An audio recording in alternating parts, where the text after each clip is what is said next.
Hello everyone, welcome back to my channel. চলে আসলাম নতুন একটা মিনি ব্লগ নিয়ে তোমাদের সাথে শেয়ার করার জন্য। তো 31স্টে আমরা বাইরে চিকেন রান্না করছিলাম, তাই ভাবলাম তোমাদের সাথে ছোট্ট একটা ভিডিও শেয়ার করি। তো দেখো, ওখানে আমার শাশুড়ি মা উনুনটা জ্বালিয়ে দিচ্ছিলো আর আমি এখানে কড়াইটা বসিয়ে দিলাম। আর এইদিকে আমার মাংসও রেডি হয়ে গেছে, তো এখনই বসিয়ে দেবো মাংসটা। তো দিয়ে দিয়েছে সব কিছু, তো একবারে ম্যারিনেট করে রাখা ছিল।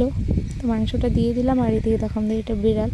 আর এদিকে মাংসটা প্রায় আমাদের কষানো হয়ে এসেছে। আর তোমরা 31স্টে কে কেমন মজা করে জানিও। আমরা তো বাড়িতে একটুখানি চিকেন রান্না করে খেলাম, তেমন বেশি মজা করিনি। আজকে 1 জানুয়ারিতে কে কে কোথায় ঘুরতে গেলে জানিয়ে দিও কমেন্ট করে। আর কেমন এনজয় করেছো আজকের দিনটা তাও জানিয়ে দিও।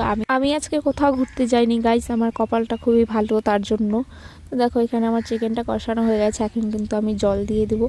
আর উনুনে রান্না করতে কিন্তু দারুণ লাগে, যদি উনুনটা ঠিকঠাক মতন জ্বলে তাহলেই ভালো লাগে। আর আমরা উনুনে